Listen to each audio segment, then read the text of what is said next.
skill of networking this morning wouldn't have been possible, because Andre is the guy who has pulled us all together and created this team and made it happen. So what you see today is just the start. But Andre, I'm very appreciative for your voice in my own life, and thank you for everything you've done this morning. And we're going to be seated while we chat. If you can't hear at the back, just raise your hand so we'll know to project a little bit more, because we would hate for you to miss some of the details of what Annalize is going to share. But just a little blurb from me on BraveHeart. And for me, BraveHeart holds the promise of the power of stories. So each of us have a story within ourselves that needs to be held and needs to be told. Because as we share and we tell our stories to one another, we're encouraged and we're inspired. And sometimes we need a little bit of encouragement, sometimes we need to learn how to grieve, we need to be reminded to rest, or we just need that cheerleader to motivate us to carry on. And as Andre said, in my profession, I often have the privilege of hearing people's stories. And I so often think to myself, it's not fair that other people aren't witnessing this and aren't getting to see it, because there's a miracle taking place before me. So when I meet a person who is fearless, or who has courage, or who is broken, or has learned about their vulnerabilities, I want to know about them. I want to know about the fires that they had to put out. I want to know about the lights that caught them, about the rivers that flooded their banks. And I think in essence, I want to glean from them what they've learned about their own vulnerabilities and their courage. And Annalize is one of those people. She not only opened her home to me, but she opened her heart to me. And today she's going to open her story to you. So she is wife to Paul, mom to Gemma and Mia. And if any of you had the privilege of seeing what Andre wrote on Facebook about her, he wrote this beautiful bio of her story. If you didn't see it, Annalize is going to fill us in a little bit today. So perhaps you can share a little bit of your story, your childhood growing up, and how you have come to where you are now. Okay, so hello everyone. I grew up in Plettenberg Bay and was at school there for primary school, and come from a very stable, loving family, mom and dad. I had a sister. I went to high school in Oudtshoorn School in George, and my parents both had their own businesses, so we worked in their shops. My mom had a gift shop from a little age, and I realized I like to buy things and I like to earn my own money. And so I started at the age of 5, and I was in security, I call it, because I had to look for thieves in my mom's shop because I had to do something to get money. So I learned that that's the way the world goes. You work and you earn. So I pretty much worked from the age of 5, and then I finished matric and I went to Silwood Kitchens, which is a Cordon Bleu cooking school in Rondebosch for 3 years, and I finished that and I started my catering business right from there. So Annalize describes herself as a champagne and shoes girl. So one of the things I asked her was, what is your favorite pair of shoes and where did you get them? So I wore them today. I've nearly broken my neck 4 times. I don't know what happened in lockdown, because one didn't wear high heels. So this morning I went down the first step, I was like, oh my word. Then I got stuck in the boots. So when you see me walking to my car with my shoes in my hand, but I had to wear them today, because where else am I going to wear them to? Now I love shoes. She does have a spare pair in the car. Yeah, I do. I was going to say, when I was working, I used to have a Jewish client, and she used to import shoes. And I used to do shut button on a Friday and choose a pair of shoes. So I've got like crazy shoes that I've never even worn, but it didn't feel like I was spending money. So it's like I wake up in the morning, I just look at my shoes and get inspired. Fun and games aside, Annalize is actually a really hard worker. And after studying at Silwood, she went on to work many, many years without even taking a weekend off. She set up her catering business, focused a lot on presentation and quality and style, and she has served the likes of Nelson Mandela, Oprah Winfrey, Prince Philip, and most recently David Beckham, and most recently the Roger Federer Foundation. Yeah, well, we did the events, the big events. Yeah. And so tell us a bit about how you actually launched into this amazing career, because it's literally taken you across all the 4 corners of the earth. It's been a huge success. So perhaps you can share with the ladies how that came about. So catering is hard work. It's like weekends, it's nights, it's carrying, it's whatever. But I absolutely thrive in it. I love the adrenaline rush, and I literally worked. I used to miss friends' birthdays and whatever, but I loved it. So it was great, and I really worked. I started small, and I started getting bigger and bigger. So it all worked. I didn't have any money to start, and my folks said I must go travel the world, not work so early in life, but I wanted to. So I started with 5 people and ended with a federal one with 4,000 people. So I've had amazing experiences. As the years went by, I did a lot of consulting. So I would go to Uganda and go see the gorillas for free because I'm consulting for a restaurant or a hotel there. I would go to Zambia, Botswana, do a little bit different from the food every day kind of thing. And then I was also chosen, there's 1,000 of them in the world. It's for judging the best restaurant in the world, and San Pellegrino is a sponsor, and that was like a highlight of my life, to be chosen as one of those 1,000 in the world foodie people. And then I was chosen as a judge to go and critique other restaurants. Yeah, to find the best restaurant in the world. So I had a good excuse to go traveling, and I traveled all over the world, Hong Kong, New York, Budapest, sure. You name it, everywhere. And it was incredible. And part of that was also me doing it on my own, because it was my thing, and I just would sit there, and it was quite a challenge sometimes when there's a 6-hour dinner in Copenhagen. I was sitting there, and I didn't realize it was a whole theatre, and I was 6 hours on my own, just sitting there, and I loved every second of it. So I really have had a great career, but it was blood, sweat, and tears right from the start, and I loved it. It was like my baby. I nurtured it and loved it. I haven't asked you this before. If you can think off the top of your head, what was the most outstanding experience you had at one of those top restaurants? This one actually in Copenhagen, it's a guy called Rasmus Monk, and it's called The Alchemist. And it was I arrived there for the other there's Noma, which is one best restaurant in the world many times. So I went to that, and someone said to me, go to this place. And I went there, they only seated 16, and it was theatre, and I wasn't bored for 1 minute. I was quite drunk by the end of it because I did the wine pairing, and there were 63 courses. I took notes, and like the last 10 courses was like, but then we did an event in Cape Town. It was called Little Gig. It was like based on Africa Burn, but a baby one. And they were looking for a mainline chef, and I thought, we've got to get this guy. So I phoned up Rasmus. I said, come on, darling, come to Africa and come cook for us, and he did. And now he's like the top 20 in the world. He's like chef of the Copenhagen, that kind of area. And he is cooking for my kids. I'm helping carry plates, and so that was a big moment for me as well. But doubled up with his restaurant now. Well, while she's busy setting up this business of 26 years, you and Paul were expanding your family.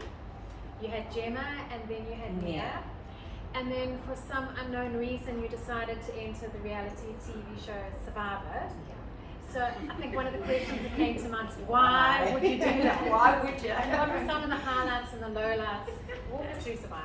Yeah, so as I do every year, I do something for myself, because I think we all lose ourselves with being a mum and being a wife and a businesswoman. So I do one thing, and I always try and challenge myself, whether it is to go and have that sit alone and eat, or whether it's jumping off a mountain or whatever.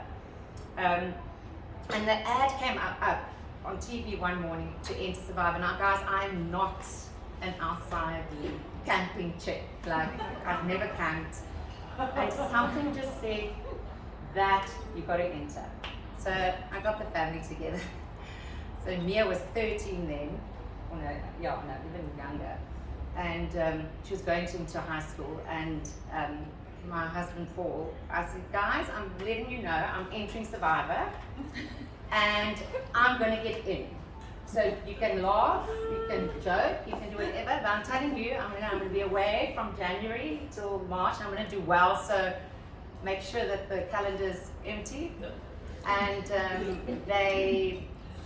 I think one left halfway through, and they're like, mother, that's crazy. So that was that, and I entered, which was actually quite a hectic. I mean, I went for 5 mental assessments. I go up to Joe, but they literally check everything: where your kids are at school, where you live, 3 mental, like health checks. I mean, it was crazy. Anyway, we were in middle of our December holiday, and I got the call that I was in.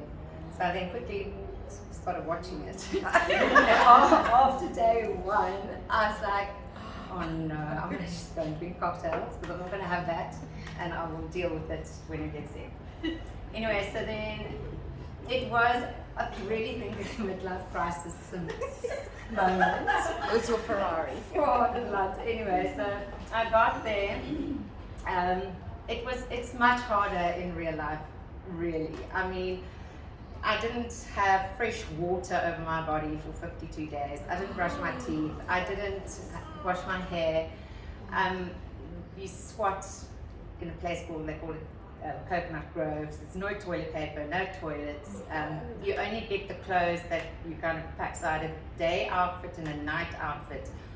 And I was the oldest woman by far, like 8 years or whatever. And then when you have a 19-year-old, my self-confidence just dropped. And I'm not someone that's not confident, so it was really hard for me. I'm also used to being the boss. I don't listen, I realized. So when they say like, okay, Annalize, you gotta go and you're gonna run, the challenges when I was so bad. You got to run and get that and come back, and I go, okay, then I go and I come back. They say, but where's the actual thing that you had to bring? Oh no, I didn't listen. So I nearly got voted off twice right in the beginning, and because my confidence wasn't there. I wasn't feeling great. I was completely out of my comfort zone. I still got a calcification of my leg, of sleeping on bamboo, so sore. I didn't eat for 6 days. A rat ran over my feet the one night. It's just like the worst thing. You've got people that you would never normally be friends with that irritate the baloney out of you. Everything is awful. There's no cell phone, there's no music, there's nothing to entertain you or get you going. So I woke up one morning, and I'm now nearly, and it's not nice being voted out. It's not, people don't like you either.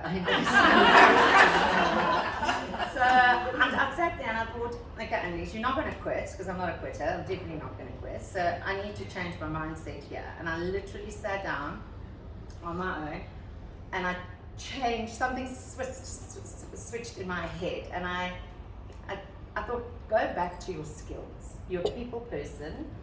And you, no matter what the age is, you get a bit. So the youngest one, I became her mum because she needed a mother. So immediately I had an ally there. And I just kind of started playing the people because I thought it was going to be fun and games, and nothing like that. So, and the people that irritated me the most, I would become friends with and then make them irritate the other people. And people that I used to find out who the smokers are. So I'll go, oh, imagine having a cigarette now. And this guy's freaking out, then he fights with that one. I'm going, yeah. Now they hate each other, so tonight he's going to be voted out. I put a bit of food that we had, I kind of did the skills, and I was quite a hit with my cooking, with what I had. And I just started changing, and I needed to find things that actually excited me, because there's nothing extra there. And I started having a little routine in my day. So I would wake up and watch the sunset, and then I would go fetch water and blah, blah, blah, blah, wash my last night's clothes. So I started having a little routine and looking forward to certain things. So I would know tonight's the sunset, so I had a bench, and then tonight 3 come and sit with me, and then we have like nice proper conversations. You're almost not in the game, and then you go sleep on bamboo, and then you wake up and then the sun is rising again, and I would go swim a lot. The ocean makes me feel good, and pick up shells. So I actually ended up really pushing myself and really getting to know myself and what makes me happy and what to turn a really bad situation into a good situation. And in the end I came third as Andre said I would have won, but the jury were all my friends. I had my child on there, and I had my best friend, and blah, blah, blah. So they were going to definitely vote for me, and I shouldn't have won because I didn't really even know the game, but it was all about people skills, I think, in the end of the day, and age, it's just a number that actually we're so much wiser, and we'll never forget our experiences in life. Can't go on that. So yeah, so it was amazing, and then I met this wonderful man, and yeah, so looking back, incredible. I think in our conversations as we've prepared for this, we've realized that Annalize has a way of padding the bad. So when she knows she's got things in the day that she doesn't enjoy, she starts to prepare with good stuff, and she adds this good stuff around the bad stuff. And as Andre said, she won the title of the most positive survivor. But at the time, she didn't realize that Survivor would literally be preparing her for one of the greatest challenges she was yet to face in real life. And so maybe you can share a bit with us about that. Yeah, so life is great, business is great. I'm now a survivor, and then you get that call, that's shattering call, where they say, Mrs. Sainsbury, can you and your husband and your daughter please come in? And you sit down and they look at you and they say, your daughter has stage 4 Hodgkin's lymphoma. And she's 15. And I get actually the full slide, just hearing myself say it. And I go, sorry, what is Hodgkin's lymphoma? And the doctor looks at me and he says, it's blood cancer. And I'm like, no, I mean, how can that happen to me? Like, that doesn't happen to me. I don't know any child that has cancer. Anyway, and that was 2 years ago, and it possibly, I mean, no mum ever wants to face that, but yeah, we started off with finding out, so the Hodgkin's had spread to the lung, which is a bit of a problem, and the journey started with just hundreds of operations of putting the port in and doing this and that. We laugh at telling the survivor story with it. So when we just started, I mean, she had to go and have the port put in, but then we had to wait and an anesthetic for it to wake up, and then we had to go and have an x-ray to see if it was in the right position and whatever. And I was freaking out, and it wasn't COVID yet, but they only allowed one in, so I was there, and they said to me at like 6 o'clock, sorry, the nurses are changing shift, and you have to stay over the night. And I lost it. I was like, we've all had enough, it's been so hectic. And this is like finding out yesterday that she has this, and now today, I can't even believe what I'm doing here and whatever. And I took myself out like I did when I was sitting on the beach at Survivor, and I thought, you've got to get into the game. You've got a long road ahead of you, and you've got to get your big panties on. And I went back into the room and I started playing the nurses because that's my skill. And I had the brave face. I said, guys, we can't, and blah, blah, blah, blah. And then the first thing I thought, if we had to stay, I can sleep on the floor. It's much better than sleeping outside. I don't need to eat. I didn't eat. I don't need to go to the toilet because I forced myself not to go to the toilet. And this is not going to be that difficult. So we can do this. So that's the thing I think where Survivor really set me up for this, because I knew how strong I was and how strong I can stay for my daughter. And it's a horrible road. She did 6 months of chemo, and the chemo wasn't working. So she then had to have another type of chemo. But this type of chemo was, she would be infertile, so we had to go have her eggs harvested, which for me was the worst, because the reality of, okay, we're in the cancer thing now, we can get over that, and we'll get through that. But now I felt like this is going to impact her life forever, and children, and so I really, really had to dig deep there. And sitting in the fertility clinic, and there are like young people and older people and whatever, and here I'm sitting with my daughter, and she is like blown up like this because of all the injections. And yeah, that was probably the hardest moment of this whole thing. And then we did that, and it's such a lovely, I actually get tears in my eyes just thinking about it. The doctor was so like sorry for us. He was so nice, and he went and harvested it, and it was COVID then, so I couldn't go in with it. So I was waiting outside. I mean, my mask was full of snot and trane. I just kept going like this. I mean, it was revolting, but it was so emotional for me. And the doctor came out of the theatre and he looks at me with this massive smile and he goes, "You will not believe it. It's the most eggs I've ever gotten retrieved in my life. 64. And 54 were perfect. So they saved me 54 eggs, and I'm thinking, that's a lot of eggs. I could be a granny to 54 children. And when I got to the cash to pay or whatever, because the medical aid doesn't cover any of that, I said to her, she says, "Oh, sorry, it's now gone up by like 15,000 rand because you need more space in the freezer, and you need more like tubes to put it in and whatever." And I get in the car and I say to my husband, "Jeez, you know this." And he says, "Why don't you just freeze half?" I was like, "How do you choose? The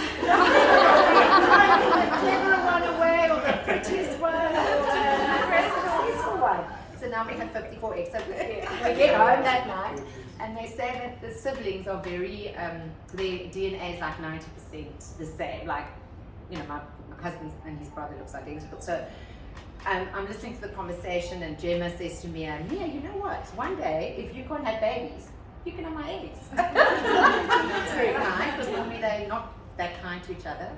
I mean, and about 20 minutes later, the door slams, and I hear Gemma screaming, "Mia, you're never getting my eggs! I hate you!" Now things have changed, and now we're fighting about eggs. So yeah, and then so she had a bone marrow transplant, which was very emotional for me because she had to be in hospital for a month. The first on Christmas Day and whatever, and on Christmas Day I went to visit her and I was feeling awful, and I thought maybe it's just emotion what I have and whatever, you know, like I was feeling so sick. And I actually had COVID, and I had brought COVID into the bone marrow unit. So I had the guilt of that, that literally closed down the bone marrow because of me. Gemma got tested 3 times. She luckily didn't have it, and no one else did, but it was just very stressful for a month or so. So I couldn't go back in. So I couldn't even come visit her. So we just did, which was also like padding the bag, which was also better in the end because I only had like an hour where I can visit her in a day, and she might be sleeping or feeling off, and half the time she didn't even know I was there, and that killed me. So because I want to make things better. Have the bad, and I can't because I'm not even there. So we then would, when she feels better, she would FaceTime me, and then I can show her the cats, and I can make her happy. I can, you know, show her things and speak about her silly sister, and you know, show her, and you know. So it was actually, in hindsight, much easier. Yeah, and then she got tested after that, and she was clear. And then she had to do another 9 months of a type of chemo immune therapy, and we finished in November. This is last year, and she got tested in December, and she's now finished.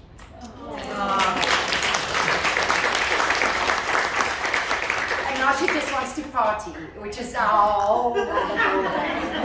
she's 17, going on 18 in like a month, so yeah.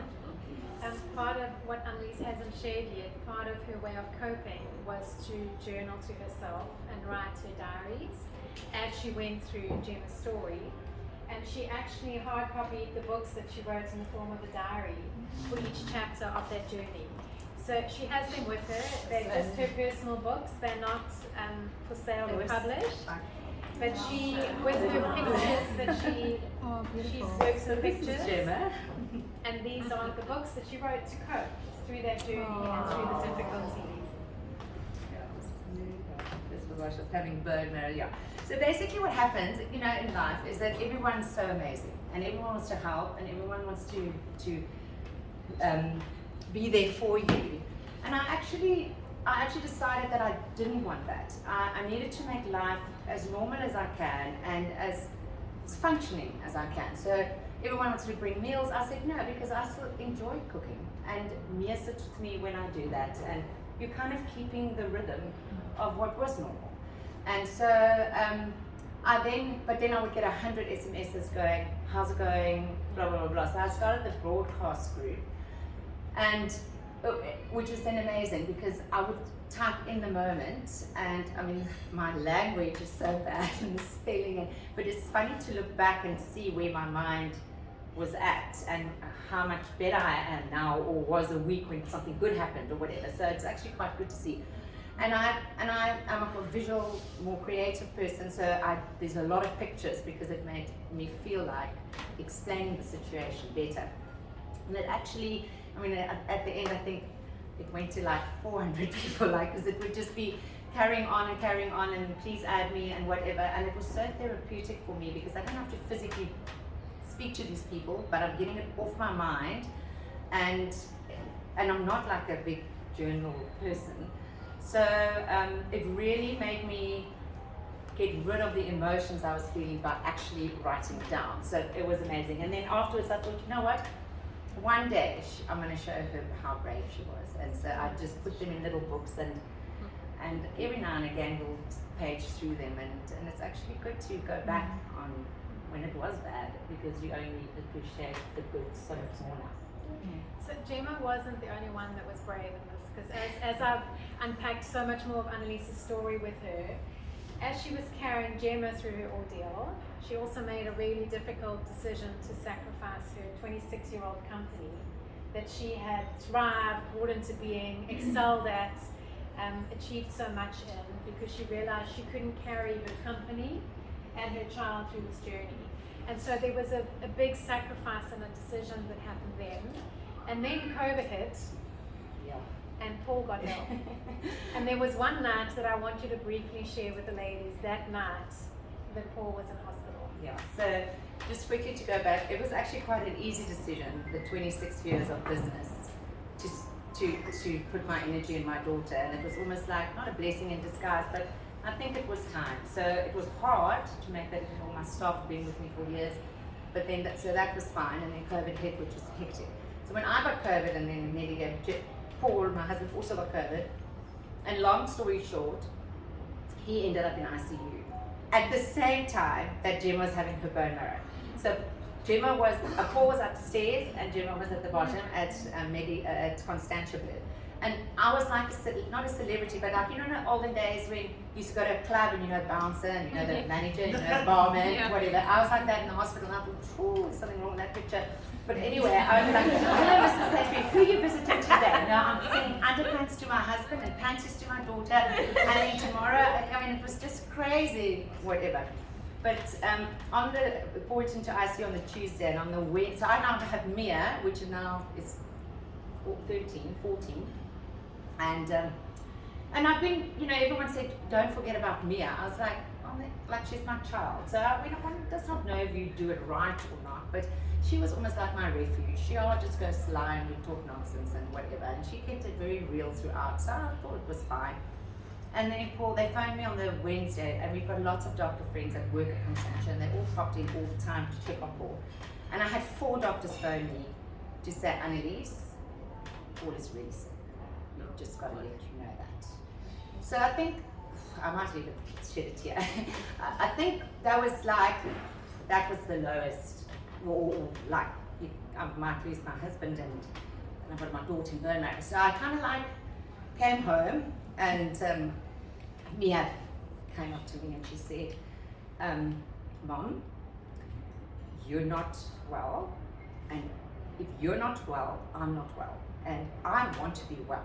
So you need to get well, and you need to go upstairs, have a shower, put makeup on, get dressed, and I drive a convertible car.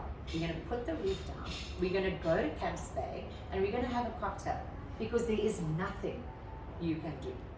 So we're either going to sit here and cry, or we're actually just going to go and live. So we did that. It was the best thing ever. So she saved my life there. The next night, I think it's got a bit much, and then the next night she said, I don't know, we were sitting around, she says, geez, Mom, you're looking old. She says, come, I'm doing a makeover. And here we are, music blaring, doing my makeup. And the third thing she said is, I'm cooking you dinner tonight. So I said, great, amazing. She said, but this is the list.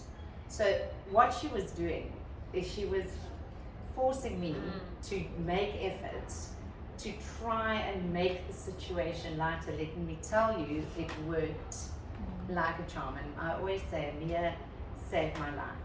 In the 3 days, because it was 3 days where it was touch and go, and then it turned. And it really was, yeah, we are like that.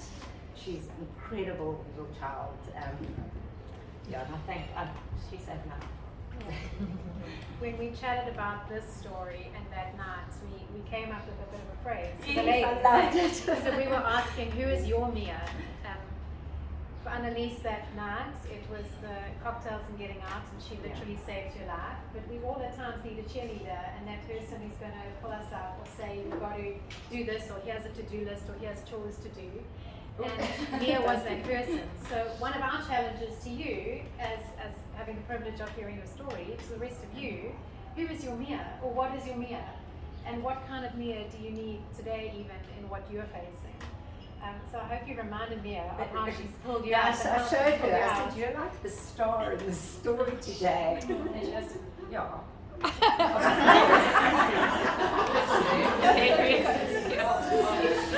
Obviously. I'm sure you can already see that Annalize is somebody who is very enthusiastic, and where I battened down the hatches in COVID, Annalize bought a villa in Greece, and that's been one of her projects that has kept her going and kept her on the horizon and focused on something. But this next question that I wanted to ask her, probably Paul could answer on her behalf, because I asked her about her coping mechanisms and what she does even daily to get through each day. And as she was unpacking the container in Greece, Paul made some really radical observations about her. So if Paul were here and answering those, what are the coping mechanisms you use every day to get through every day? So it was such a good example. So we unpacked, but it all just arrived, and it's standing everywhere. And it's just the two of us.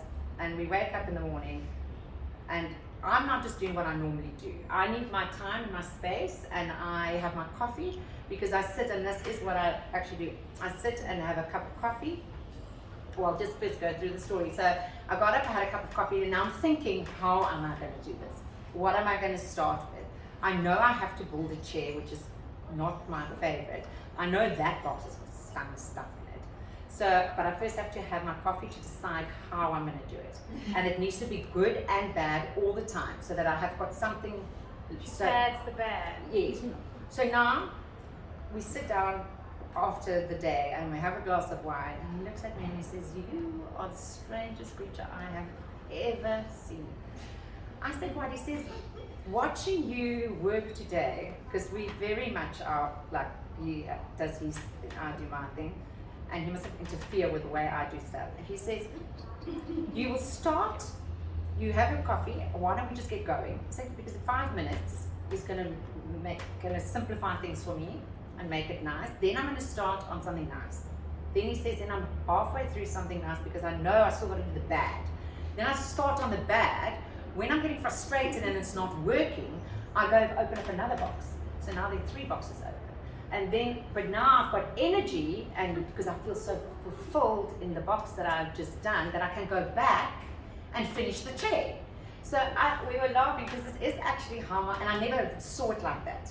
It is actually how my life works. I wake up and I do the same thing every day, and I never really noticed it. I wake up, I have a cup of coffee, I always have nice music or a nice happy movie in the background. I sit in bed and I plan my day. And I realize, okay, I've got to go and see that person, which is not always nice. Maybe it's like the finance guy or something, and just depressing at the moment.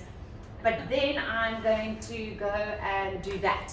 And so I plan my day to make the bad, to pad the bad, so that there's always something that makes me happy by the end of the day. Because if you're just going to focus on that one meeting, which one does, then that's like that's horrible.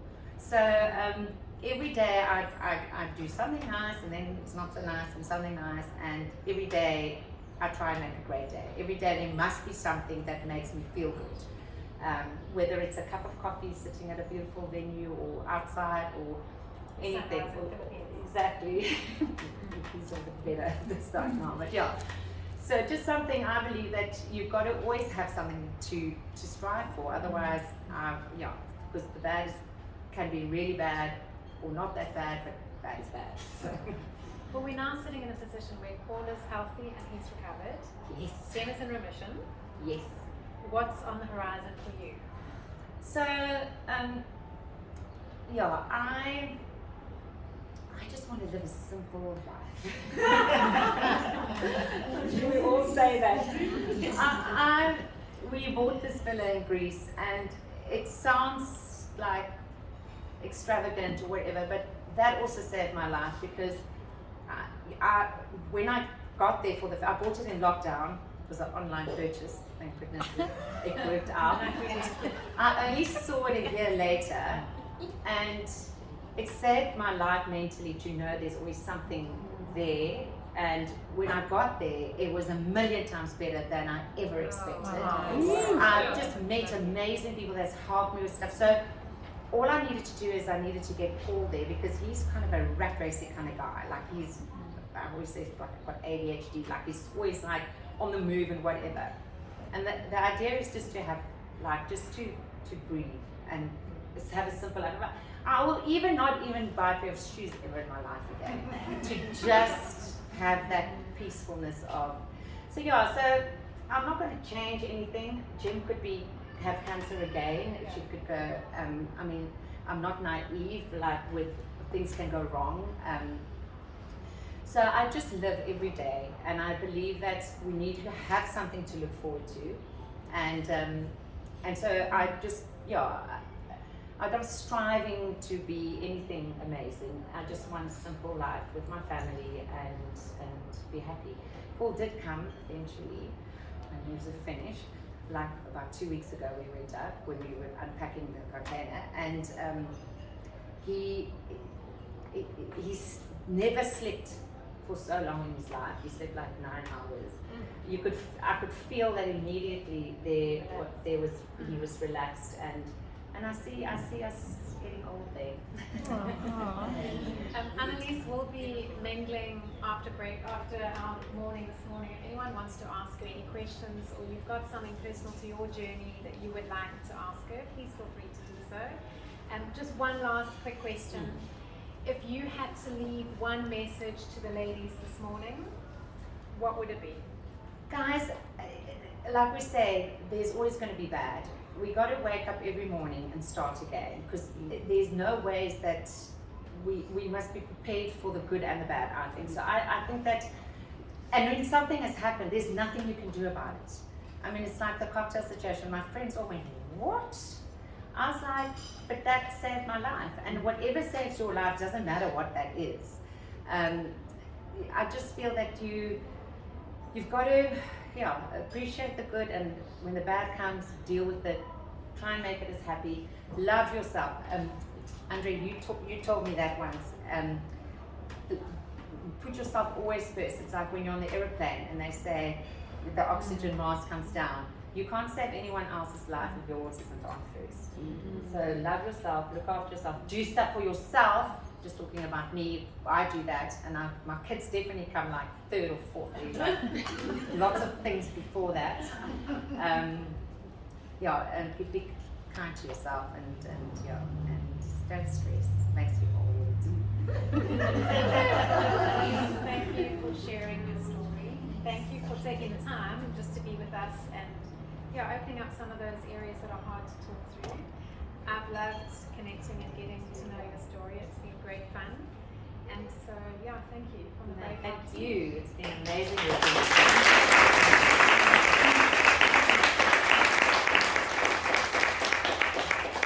Over to you. So Annalize, a little thank you from all of us here today. Sorry my back is to you. It's been an absolutely heartwarming morning, just from your journey through Survivor and sharing about your family and really opening your heart to us, Gemma, Mia and Paul. And we're so happy that everything has worked out thus far and the Greek dream has come together. But it's been been amazing to have you here this morning, and it's certainly a real story that you've shared. So we look forward to with BraveHeart many more real stories, but this is just something small. Well, thank you so much.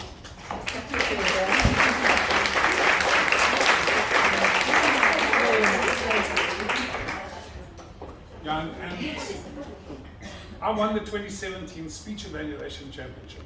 So I'm no speeches. That's one of the best ones I've heard. Absolutely. Really, honestly. Stop it. I was looking at Jodie.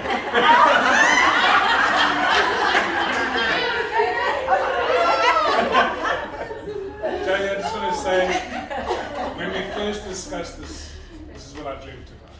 Is your insight and your wisdom, your kindness, your gentleness, I think came across so well. So I'd like to give you a little something. Then if you can just, please, thank you.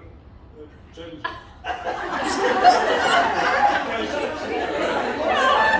Now you shouldn't have got a present because you got to meet one of the most amazing people. My special Jodie.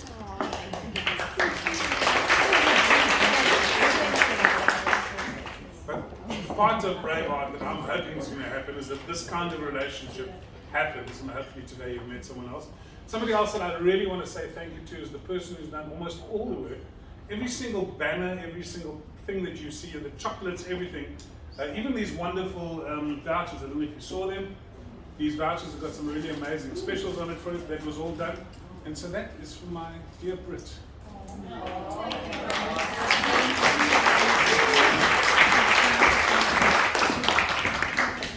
The rest of the BraveHeart team, you all deserve a prize, but this girl really worked hours and hours and hours on making today happen. All right. Has everybody got a raffle ticket? Yes.